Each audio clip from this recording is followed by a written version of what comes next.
இஸ்லாமியர்கள் இல்லை என்றால் அரசியல் இல்லை. தமிழகத்தில் மிக பிரபலமான திப்பு சுல்தான் கட்சி சார்பாக இஸ்லாமியர்கள் இல்லை என்றால் அரசியல் இல்லை என்ற பொதுக்கூட்டம் மற்றும் ரமலான் அன்பளிப்பு நிகழ்ச்சி சென்னை தண்டையார்பேட்டையில் உள்ள நேதாஜி நகர் மெயின் தெருவில் மிக சிறப்பாக நடைபெற்றது. இந்த கூட்டத்தில் திப்பு சுல்தான் கட்சியின் நிர்வாகிகள், பொதுமக்கள், வழக்கறிஞர்கள் மற்றும் பலர் கலந்து கொண்டார்கள். ரமலான் அன்பளிப்பு நிகழ்ச்சியை தொடங்கி வைத்தவர் திப்பு சுல்தான் கட்சியின் தலைவரும் பிரபல வழக்கறிஞரும் மக்களின் போராளி திரு முகமது கல்ஸ் அவர்கள் மற்றும் இந்த கூட்டத்தில் சிறப்பு அழைப்பாளர்களாக ஜார்ஜ் டவுன் நீதிமன்றத்தின் தலைவர் வழக்கறிஞர் சே சரசுமுத்து அவர்கள், கவிஞர் காயல் RS இளவரசு அவர்கள் மற்றும் திப்பு சுல்தான் கட்சியின் மாநில செயலாளர் திரு A உசைன் பேக் ஆகியோர்கள் கலந்து கொண்டார்கள். திப்பு சுல்தான் கட்சி தமிழ்நாடு பொதுச் செயலாளர் டாக்டர் A முகமது புரோக்ஸ்கான் அவர்கள் தலைமையில் நடைபெற்றது. மாநில அமைப்பாளர் திரு SM சையத் ஜலாலுதீன் அவர்கள் வரவேற்புரை செய்தார்.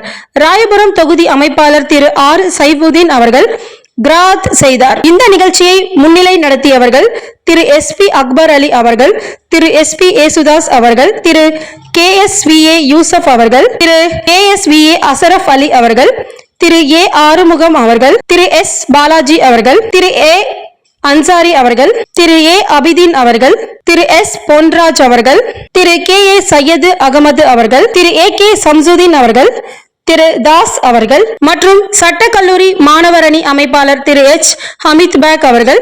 பின்பு பேசிய திப்பு சுல்தான் கட்சியின் தலைவரும் வழக்கறிஞர் முகமது கல்ஸ் அவர்கள், இஸ்லாமியர்கள் இல்லை என்றால் அரசியல் இல்லை என்றும் அது தேசிய கட்சியாக இருக்கட்டும், மாநில கட்சியாக இருக்கட்டும் என்று தெரிவித்தார். பின்பு இக்கூட்டத்தில் ஒருங்கிணைப்பாளர் பிரபல வழக்கறிஞர் MS சையத் ஜாஃபர் அவர்கள் நன்றி உரை கூறினார்.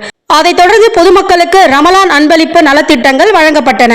சக்சஸ் டிவியின் சார்பாக அனைத்து இஸ்லாமிய நண்பர்களுக்கும் ரமலான் வாழ்த்துக்களை தெரிவித்துக் கொள்கின்றோம். நன்றி.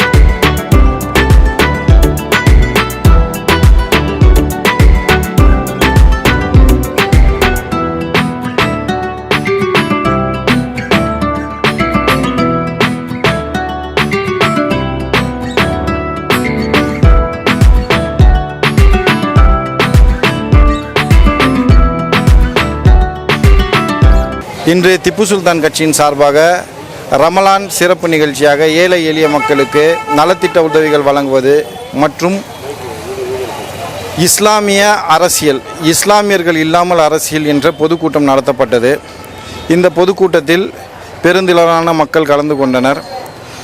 இது இஸ்லாமிய அரசியல், இன்று இஸ்லாமியர்களை சுற்றி நடக்கக்கூடிய அரசியல், இஸ்லாமியர்கள் கல்வி, பொருளாதாரம் மற்றும் அரசியலில் பின்தங்கியுள்ள நிலையில் அவர்கள் முன்னேற வேண்டிய முன்னேற்றத்திற்காக என்னென்ன செய்ய வேண்டும் என்பதற்கான ஒரு கலந்துரையாடல் நிகழ்ச்சியாகவும் இது நடைபெற்றது. அல்ஹம்துலில்லாஹ். மேலும் இந்த நிகழ்ச்சியில் ஏழை எளிய மாணவர்களுக்கு கல்வி, பொருளாதாரம் எவ்வாறு அவர்கள் ஈட்டுவது போன்ற நலத்திட்டங்கள் வகுப்பது சம்பந்தமான ஆலோசனைகளும் நடத்தப்பட்டது. இன்று இஸ்லாமிய சமுதாயம் கல்வியில் பின்தங்கிய சமுதாயமாக உள்ளது. அதனால் பொருளாதாரத்திலும் அரசியலிலும் பின்தங்கியுள்ளோம். இந்த இஸ்லாமியர்களை சுற்றியுள்ள அரசியல் இந்த நோன்பு பெருநாளின் போது மற்ற அரசியல் கட்சிகள் அவர்களை பகடிக்காயாக பயன்படுத்துவது போன்ற ஒரு தோற்றம் உருவாகிறது. அதை சில கட்சிகள் தவறான வார்த்தைகள், எச்சை சோறு போன்ற வார்த்தைகளை பயன்படுத்துவது கண்டனத்திற்குரியது என்ற கண்டனத்தையும் இந்த நிகழ்ச்சியில் பதிவு செய்யப்பட்டது. மேலும் இது போன்ற நலத்திட்ட உதவிகள் மற்றும் கல்வி சார்ந்த உதவிகள், மருத்துவ உதவிகள் போன்ற நிகழ்ச்சிகள் இந்த பகுதியிலும் தமிழகத்தில் உள்ள அனைத்து பகுதிகளிலும் 234 தொகுதியிலும் நாங்கள் நடத்துவதற்கான ஒரு செயல் திட்டத்தை உருவாக்கி கொண்டிருக்கிறோம். மக்களுக்கு இந்த நலத்திட்ட உதவிகள் சேர்ப்பது மற்றும் இந்த நலத்திட்ட நிகழ்ச்சிகளில் மக்களின் பங்களிப்பு என்ன இருக்க வேண்டும் என்பது சம்பந்தமான விழிப்புணர்வுகளை ஏற்படுத்துவது திப்பு சுல்தான் கட்சியின் முக்கிய நோக்கமாக உள்ளது.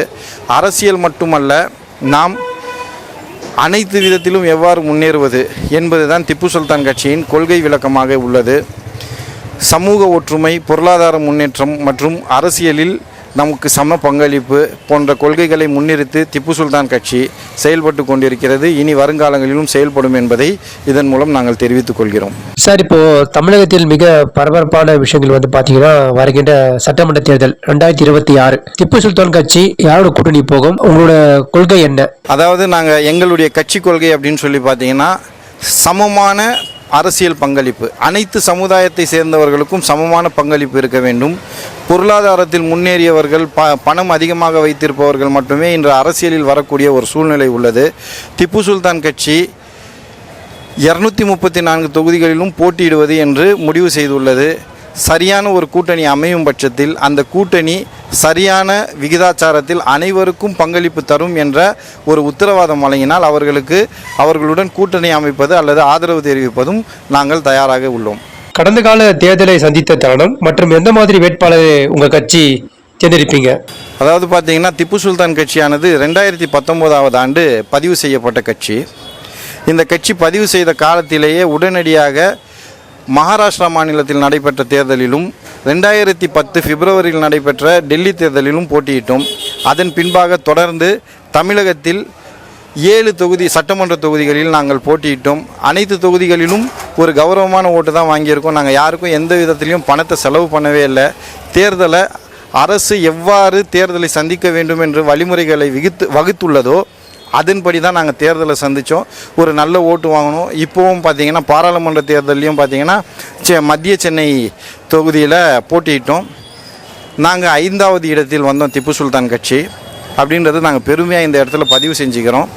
இனி வரும் காலங்களில் சமூக அக்கறை கொண்டவர்கள், கல்வியில் முன்னேறியவர்கள், சமுதாயத்தை பொருளாதார ரீதியில் முன்னேற்ற விரும்புபவர்கள், இவர்களை வேட்பாளர்களாக தேர்ந்தெடுத்து இந்த 2026 தேர்தலை சந்திப்பதற்கான ஒரு வியூகத்தை வகுத்து கொண்டிருக்கிறோம்.